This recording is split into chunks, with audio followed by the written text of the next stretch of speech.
नमस्कार दोस्तों, आपका स्वागत है गणित के गुरुजी यूट्यूब एजुकेशनल चैनल पर।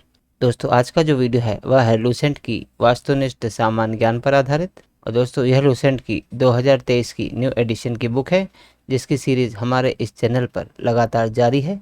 काफ़ी महत्वपूर्ण बुक है दोस्तों, सभी एक दिवसीय गवर्नमेंट जॉब एग्जाम्स के लिए। और इस बुक को किए बिना किसी भी छात्र की तैयारी अधूरी है। तो दोस्तों, आइए हमारे इस चैनल पर बिल्कुल शुरू से इस बुक को कराया जा रहा है। तो दोस्तों, हमारे साथ साथ इस बुक को पूरा कीजिए। दोस्तों, अभी इसमें हमारा चल रहा है अध्याय नंबर 2, जिसका नाम है भारतीय राज्य व्यवस्था। भारतीय राज्य व्यवस्था की आज हम प्रश्नावली करेंगे, प्रश्नावली नंबर 32, जिसका नाम है राजभाषा। तो दोस्तों, प्रश्नावली नंबर 32 राजभाषा। इससे पहले हम 31 प्रश्नावलियाँ करवा चुके हैं और सभी की वीडियोस की हमने प्लेलिस्ट बना रखी है। और दोस्तों, इससे पहले भारतीय इतिहास जो प्रथम अध्याय था, ये हमारे द्वारा पूर्ण कर लिया गया है और इसकी भी सभी वीडियोस को हमने प्लेलिस्ट में बनाकर रखा है। और तो दोस्तों, आप हमारे चैनल के प्लेलिस्ट सेक्शन में जाकर ये सभी अध्याय देख सकते हैं। तो चलिए दोस्तों, अब शुरू करते हैं। आज प्रश्नावली नंबर 32 है राजभाषा। तो दोस्तों, आज हम करने वाले हैं भारतीय राज्य व्यवस्था की प्रश्नावली नंबर 32, जिसका नाम है राजभाषा। तो चलिए दोस्तों, फिर शुरू करते हैं। तो दोस्तों, पहला प्रश्न है कि संविधान की कौन सी अनुसूची में क्षेत्रीय भाषाओं का उल्लेख है। तो दोस्तों, संविधान की 8वीं अनुसूची में क्षेत्रीय भाषाओं का उल्लेख मिलता है। दोस्तों, हमारे संविधान में कुल 12 अनुसूचियां हैं, जिसमें 8वीं अनुसूची में क्षेत्रीय भाषाओं का उल्लेख किया गया है। अगला प्रश्न है प्रश्न नंबर 2 कि भारत के संविधान की 8वीं अनुसूची में कितनी भाषाएं हैं। तो दोस्तों, 8वीं अनुसूची में क्षेत्रीय भाषाओं का उल्लेख है, तो उसमें 22 भाषाओं का उल्लेख किया गया है। तो भारत के संविधान की 8वीं अनुसूची में 22 भाषाएं हैं। अगला प्रश्न है प्रश्न नंबर 3, भारतीय संविधान में किन अनुच्छेदों में राजभाषा संबंधी प्रावधानों का उल्लेख है। तो दोस्तों, भारतीय संविधान के अनुच्छेद 343 से 351 तक राजभाषा संबंधी प्रावधानों का उल्लेख किया गया है। अनुच्छेद 343 से 351 तक राजभाषा संबंधी प्रावधान दिए गए हैं। अगला प्रश्न है प्रश्न नंबर 4 कि भारत की राजभाषा कौन सी है। दोस्तों, भारत की राजभाषा है हिंदी। हिंदी भारत की राजभाषा है। अगला प्रश्न है प्रश्न नंबर 5, भारतीय संघ की आधिकारिक भाषा के रूप में संविधान द्वारा किसे मान्यता प्राप्त है। तो दोस्तों, हिंदी वह भाषा है जिसे आधिकारिक भाषा की मान्यता संविधान में दी गई है। अगला प्रश्न है प्रश्न नंबर 6 कि संविधान के किस अनुच्छेद के अंतर्गत हिंदी को राजभाषा के रूप में दर्जा प्रदान किया गया है। तो दोस्तों, संविधान का अनुच्छेद 343 का अ में हिंदी को राजभाषा के रूप में दर्जा प्रदान किया गया है।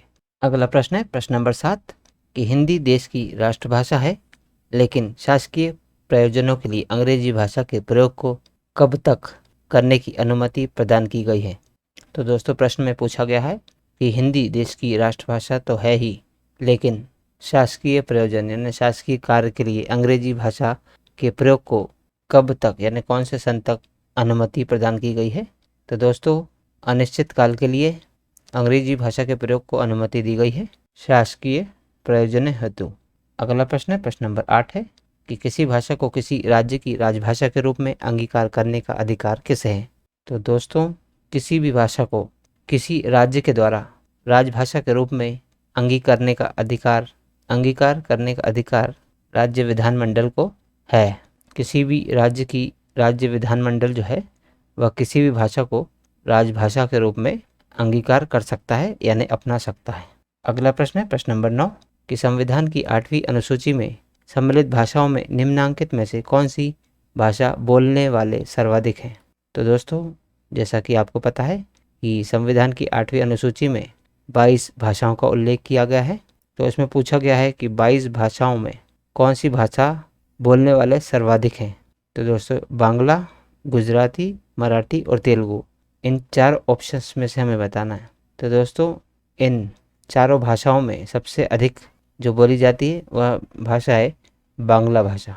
गुजराती, मराठी और तेलुगु से अधिक बांग्ला भाषा बोली जाती है। अगला प्रश्न प्रश्न नंबर 10 कि संविधान की 8वीं अनुसूची में सूचीबद्ध निम्नोक्त में से कौन सी एक किसी राज्य की राजभाषा है। तो दोस्तों, 8वीं अनुसूची में सूचीबद्ध उर्दू जो भाषा है वह कश्मीर की राज्य भाषा है। तो ऑप्शन बी इसमें करेक्ट आंसर होगा।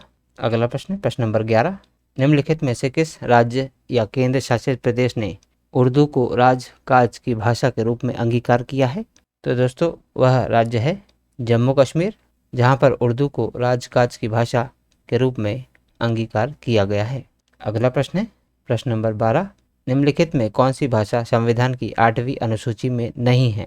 तो दोस्तों 8वीं अनुसूची में उर्दू है, नेपाली है और कोंकणी भाषा भी है, लेकिन भोजपुरी भाषा भारत के संविधान की 8वीं अनुसूची की भाषाओं में सम्मिलित नहीं है। ऑप्शन डी इसमें करेक्ट होगा। अगला प्रश्न है प्रश्न नंबर 13, डोगरी भाषा किस राज्य या केंद्र शासित प्रदेश में बोली जाती है? तो दोस्तों डोगरी भाषा जम्मू कश्मीर प्रदेश में बोली जाती है। दोस्तों जम्मू कश्मीर केंद्र शासित प्रदेश है जहां पर डोगरी भाषा बोली जाती है। अगला प्रश्न है प्रश्न नंबर 14, कि सिंधी को किस संवैधानिक संशोधन द्वारा संविधान की 8वीं अनुसूची में शामिल किया गया? दोस्तों 21वें संवैधानिक संशोधन के द्वारा सिंधी भाषा को संविधान की 8वीं अनुसूची में शामिल किया गया। अगला प्रश्न है प्रश्न नंबर 15, कि भारतीय संविधान के अनुच्छेद 344 के तहत प्रथम राजकीय भाषा आयोग का गठन कब हुआ था? तो दोस्तों प्रथम राजकीय भाषा आयोग का गठन हुआ था 1955 में बीजी खैर की अध्यक्षता में।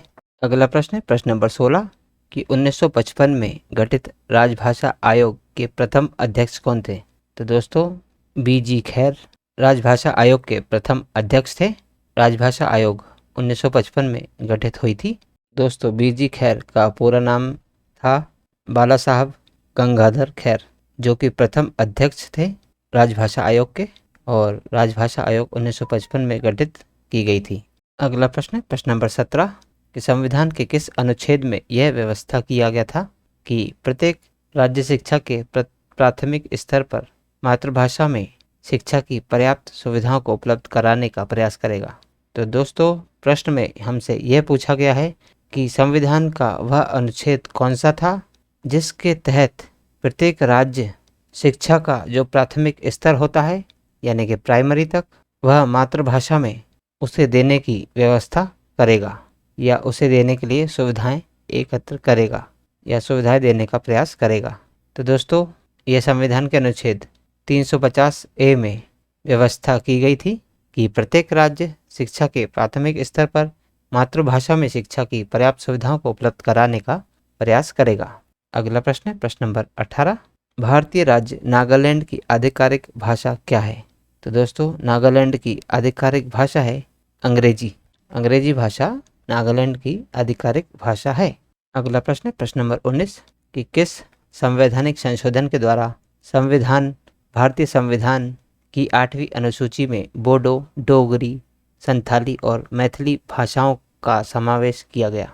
तो दोस्तों 92वें संविधान संशोधन के द्वारा भारतीय संविधान की 8वीं सूची में बोडो, डोगरी, संथाली और मैथिली भाषाओं का समावेश किया गया, यानी कि इन भाषाओं को राजभाषाओं की श्रेणी में शामिल किया गया और इन्हें 22 भाषाओं में सम्मिलित किया गया। अगला प्रश्न है प्रश्न नंबर 20, कि कौन सी भाषा हमारे संविधान की 8वीं अनुसूची में सम्मिलित नहीं है? तो दोस्तों राजस्थानी भाषा संविधान की 8वीं अनुसूची में सम्मिलित नहीं है, जबकि गुजराती, कश्मीरी और डोगरी ये 8वीं अनुसूची की 22 भाषाओं में सम्मिलित हैं। अगला प्रश्न है प्रश्न नंबर 21, निम्न में से किस भाषा को संविधान की 8वीं अनुसूची में शामिल नहीं किया गया है जबकि वह एक राज्य की राजकीय भाषा है? तो दोस्तों वह भाषा है अंग्रेजी, जिस भाषा को 8वीं अनुसूची में शामिल नहीं किया गया है जबकि यह एक राजकीय भाषा है नागालैंड की। अगला प्रश्न है प्रश्न नंबर 22, कि संविधान की 8वीं अनुसूची में 21वें संवैधानिक संशोधन द्वारा निम्न में से कौन सी भाषा जोड़ी गई? तो दोस्तों जब 21वां संवैधानिक संशोधन हुआ उसमें सिंधी भाषा को 8वीं अनुसूची में जोड़ा गया। अगला प्रश्न है प्रश्न नंबर 23, कि भारत के किस राज्य या केंद्र शासित प्रदेश में उर्दू को प्रथम राजभाषा का दर्जा प्रदान किया गया है? तो दोस्तों उर्दू जम्मू कश्मीर की राजभाषा है। तो जम्मू कश्मीर वह केंद्र शासित प्रदेश है जिसमें उर्दू को प्रथम राजभाषा का दर्जा प्रदान किया गया है। अगला प्रश्न, प्रश्न नंबर 24, 8वें परिशिष्ट का संबंध किससे है? तो दोस्तों 8वें परिशिष्ट यानी कि 8वीं अनुसूची का संबंध किससे है? तो यह है भाषा से। 8वीं अनुसूची का संबंध भाषा से है। अगला प्रश्न है प्रश्न नंबर 25 कि भारतीय संविधान में कितनी भाषाएं क्षेत्रीय भाषाओं के रूप में मान्यता प्राप्त हैं? तो दोस्तों भारतीय संविधान में कुल 22 भाषाएं क्षेत्रीय भाषाओं के रूप में मान्यता प्राप्त हैं। अगला प्रश्न है प्रश्न नंबर 26, भारतीय संविधान की 8वीं अनुसूची में कौन सी भाषा वर्ष 2003 में जोड़ी गई? तो दोस्तों 2003 में जो भाषा जोड़ी गई वह थी संथाली भाषा। अगला प्रश्न है प्रश्न नंबर 27, निम्न में से कौन सी भाषा भारतीय संविधान की 8वीं अनुसूची में उल्लेखित नहीं है? तो दोस्तों पूछा है कि इन चारों में से ऐसी कौन सी भाषा है जो 8वीं अनुसूची में उल्लेखित नहीं है या 8वीं अनुसूची में जो क्षेत्रीय भाषाएं दी गई हैं उसमें सम्मिलित नहीं है। तो दोस्तों संस्कृत, सिंधी और नेपाली यह 8वीं अनुसूची में सम्मिलित है, जबकि अंग्रेजी का 8वीं अनुसूची में कोई उल्लेख नहीं है। ऑप्शन सी इसमें करेक्ट आंसर होगा। दोस्तों इस प्रश्नावली में कुल 27 प्रश्न थे जो हमारे द्वारा पूर्ण कर लिए गए हैं। दोस्तों यदि आज की वीडियो का आप PDF चाहते हैं या हमारे सभी वीडियोस का आप PDF चाहते हैं तो आप हमारे टेलीग्राम चैनल गणित के गुरुजी को ज्वाइन कर सकते हैं। टेलीग्राम चैनल को ज्वाइन करने के लिए नीचे दिए गए नंबर पर आपको संपर्क करना होगा। व्हाट्सएप मैसेज करें या कॉल करें। दोस्तों मात्र 200 रुपये में आपको हमारे इस टेलीग्राम चैनल की लाइफ टाइम मेंबरशिप दी जाएगी, जिससे आप हमारे जितने भी वीडियोस बन चुके हैं या भविष्य में बनने वाले हैं सभी वीडियोस की PDF मुफ्त में डाउनलोड कर सकेंगे। और दोस्तों यदि आप चैनल पर नए हैं तो चैनल को सब्सक्राइब कीजिए, वीडियो को लाइक कीजिए और इसे शेयर भी कीजिए। मिलते हैं आप दोस्तों अगले वीडियो में अगली प्रश्नावली के साथ। तब तक के लिए नमस्कार।